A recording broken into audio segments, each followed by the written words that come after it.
여러분 안녕하세요.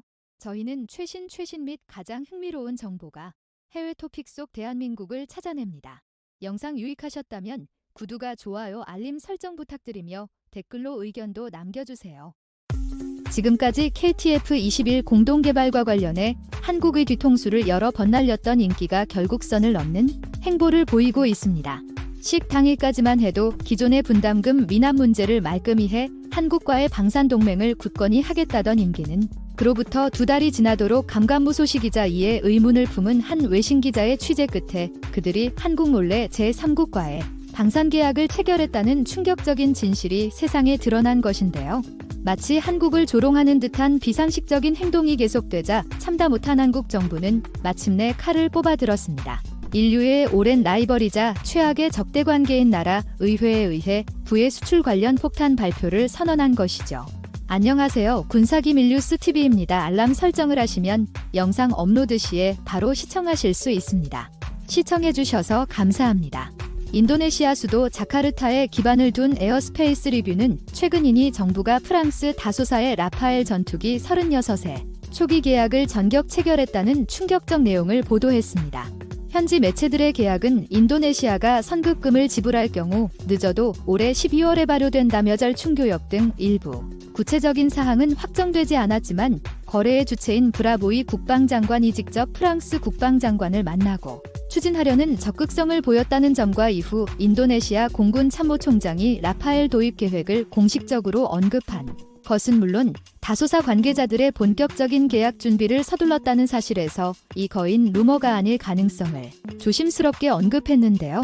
그로부터 이틀 후 하자르 참모총장은 는 올해부터 2014년까지 다양한 현대식 방위 장비를 갖출 계획이고 여기엔 보잉사의 애플 15에서 추가로 구매 예정인 12대의 앞발 전투기가 포함돼 있다며 결국 총 48대의 라파엘 전투기 도입이 기정사실임을 인정해 논란을 일으켰습니다.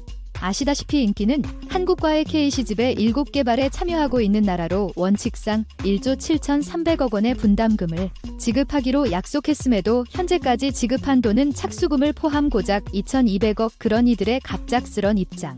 변화를 시도한 건 KF의 10일에 대한 출국식 직후로 기대했던 것 이상의 스펙으로 인해 제3국들이 관심을 나타내면서부터였습니다.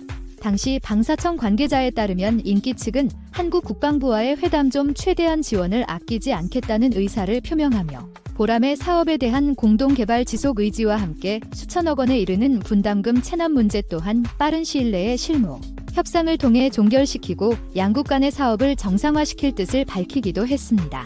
그동안 프라보이 장관은 코로나 사태를 핑계로 한국 정부의 분담금 비율을 27%로 낮춰달라고 요구한다거나 사업 참여와 연계해 50억 달러의 차관 제공 등 사전에 합의된 적 없는 조건들을 내걸며 한국 의심기를 건드리었는데 일각에선 인기에 그러한 교활함마저 막아버릴 만큼 특혜 FA12의 완성도가 뛰어났으며 조만간 열린 실무 협상을 통해 사실상 중단됐던 양국의 교류도 재개될 것이라는 장막 뒤의 미래를 그리기도 해 조하지만 마치 한국을 조롱하는 데서 다시 시작된 인기의 풍수지리에 방사청은 라팔 전투기 도입은 인도네시아 공군 전력의 공백을 보강하는 사업일 뿐 회의의 불을 안 개발에 미치는 영향은 전혀 없다는 입장을 재차 강조하며 2024년까지 필수 전력을 확보하는 사업과 26년 이후 도입 예정인 KF의 10일과 비교 대상이 아니라고 해명했지만 정작 현지 보도를 확인하는데 시간이 필요하다면서도 라팔 전투기 도입 관련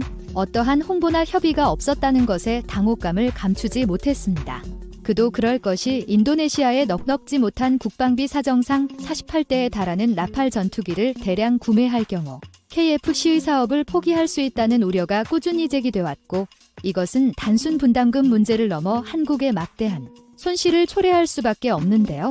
당초 한국 정부는 인기를 발판 삼아 동남아 전체로 시장을 확대할 계획을 세우고 있었고 이는 시장 진출 실패는 사실상 모든 잠재 고객을 뺏길 가능성을 의미하게 기회비용적 측면상 이는 한국 방산 역사상 최악의 악재가 될 수밖에 없습니다.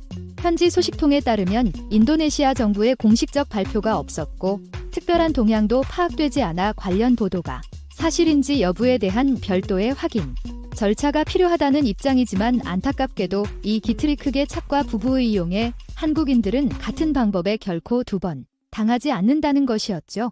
해당 소식이 흘러나오자마자 한국 정부는 곧장 인도네시아 전체를 충격에 빠뜨릴 폭탄 발표를 날렸습니다. 그것은 바로 임기의 최대 라이벌이자 적국인 말레이시아에 한국의 모든 첨단 무기를 전격 수출하겠다는 것. 사실 한국 정부는 이미 몰래 그들이 또다시 통스칠 것을 우려하여 각종 보험을 들어놓은 상태였는데요. 표면상으로 한국은 주한 영국 대사와 주한 말레이시아 대사 등 전투기 도입 가능성이 있는 나라들의 외교관을 초대하고 통상적인 절차로 위장했으나 뒤에서는 전문가들을 해당 국가에 몰래 파견해 최적의 비행 시기와 맞춰 각종 무기 수출 상담을 추가로 진행하는 등 단순 전투기뿐만이 아닌 미사일과 장갑차 등 다방면의 무기 계약을 추진했던 것으로 밝혀졌습니다. 이 과정에서 유독 높은 관심을 보였던 국가는 다름 아닌 말레이시아로 이들은 오랜 기간 인도네시아를 적극으로 간주하여 현지의였는데 KF-21을 상상도 못할 스펙이 밝혀진 마당에 만약 인니와의 계약을 맺고 자신들이 그 자리를 차지할 수 있다면 국방 강화는 물론 적국의 약화를 동시에 누릴 수 있었기에 당시 현장 관계자에 따르면 말레이시아 대사 측에 이례적으로 매우 적극적인 협상 자세를 취했다고 전했습니다. 참고로 말레이시아는 굳이 인도네시아가 아니더라도 중국의 1대1로 전략을 우려하여 러시아제 수호의 전투기에 성능 개량과 더불어 경전투기 18대를 도입하는 LCA 사업을 추진 중에 있었고 파키스탄이 개발한 제2프 17일 후보로 거론하기도 했는데요. 문제는 말레이시아 측이 먼 곳에 적을 공격할 수 있는 전략적 중장거리 타격 능력을 원하고 있음에도 하기는 이상 배열 레이더 첨단 전자장비는 충분하나 정작 사거리가 짧은 공대지 미사일을 갖춘 제2F-17에 불만을 나타냈고 현지 언론 또한 말레이시아 공군 관계자들이 전투기 차체는 괜찮지만 자신들이 요구하는 성능과 맞지 않다면 안색을 표했음을 전격 보도하기도 했죠.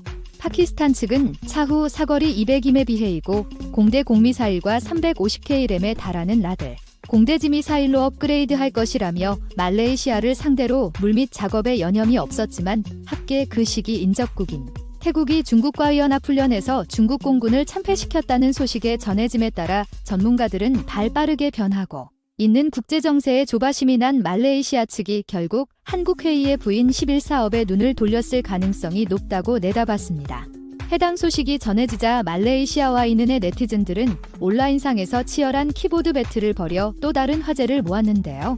말레이시아인 한 명이 신뢰할 수 없는 파트너인 인도네시아를 쫓아내고 자신들을 대신 놓자는 말에 크게 분노한 인기 네티즌들은 그의 페북을 테러하는 지경에 이르렀는데 오히려 그는 이니 정부가 지불한 지분은 20%에 지나지 않고 더 많은 기술 이전을 요구하는 대담성이 뻔뻔스럽다며 설사 한국이 개발한 기술을 가져온다 해도 민의는 그것을 이해하고 보존할 수 있는 인프라가 존재하지 않기에 지금이라도 어리석은 요구 조건을 포기하고 계약 불이행에 대한 재정적 손해 청산과 한국에 사과할 방법을 적극 모색해야 한다며 한국인들을 대신해 날카로운 일침을 가하기도 했죠. 참고로 양국이 이 정도로 격하게 반응하는 이유는 다름 아닌 두 나라의 관계가 한국과 일본 못지않은 적대 관계이기 때문인데요. 과거 1962년 말레이 반도를 거점으로 한말라야와 싱가포르 그리고 보르네오 섬 북서쪽의 브루나이, 마지막으로 사바가 말레이시아 연방으로 출범하려 하자 인도네시아는 자신들의 영향력이 감소할 것을 우려해 극도로 반발했고 이후 4년간의 국지전으로 번지기도 했습니다. 비록 전면전은 아니라고 하지만 인도네시아 군함이 말레이 반도에 상륙하기도 하고 군용기로 공수 부대원을 떨구며 낙하한 군인들 대부분이 사살되는 등 살벌한 충돌이 이어졌고 특히 보르네오 섬 동쪽 암발라 지역을 둘러싼 분쟁에서는 2009년 인도네시아 군함이 말레이시아 군함에 발포하기 일보 직전까지 가는 등 영토 분쟁도 끊이지 않았습니다. 국제사회의 중재로 과격 사태는 잦아들긴 했으나 이번에 말레이시아 레인이 근로자들에 대한 처우 문제가 또 다른 갈등을 만들었는데 불법 체류 근로자를 적발할 경우 채찍을 사용하는 일명태형을 가하자 해당 방법이 매우 모욕적이라며 인민의 반대 여론이 들끓었고 동시에 인니 정부가 이가까이 이 해마다 벌어지고 있는 산불 문제를 방관하여 말레이시아 측의 각 도시에서 나타나고 있는 호흡기 환자와 며칠씩 이어지는 휴교 사태의 책임을 지나며 험악한 분위기가 연출되기도 했습니다. 유럽과 마찬가지로 이들의 적개심은 스포츠에서 노골적으로 드러나는데 2010년 동남아 국가들의 축구 대회인 스즈키컵 1차전 당시 관중석의 신경전이 패싸움으로 번지자 자치 분위기가 과열되어 위험한 상황에 말려들 수 있다는 경고에 따라 일부 외국인들을 중심으로 집권 포기 움직임이 포착될 정도였는데요. 안 그래도 최악의 상황에 코로나로 인한 방역 문제까지 불거졌으니 일각에선 양국의 군비 경쟁은 단교화 현상이고 한쪽이 막강한 화력은 이들의 밸런스를 무너뜨릴 시발점이 될 수 있다며 가장 유력한 무기 중 하나로 한국의 KF-11을 거론되기도 했죠. 누가 이길지는 모르겠으나 되도록 한국 전투기를 구입한 쪽이 승리했으면 좋겠습니다. 본 영상은 유튜브 채널 군사기밀 뉴스TV에서 제작하였으며 보험이 되셨다면 좋아요와 구독하기를 눌러주세요. 시청해주셔서 감사합니다. 다음 영상에서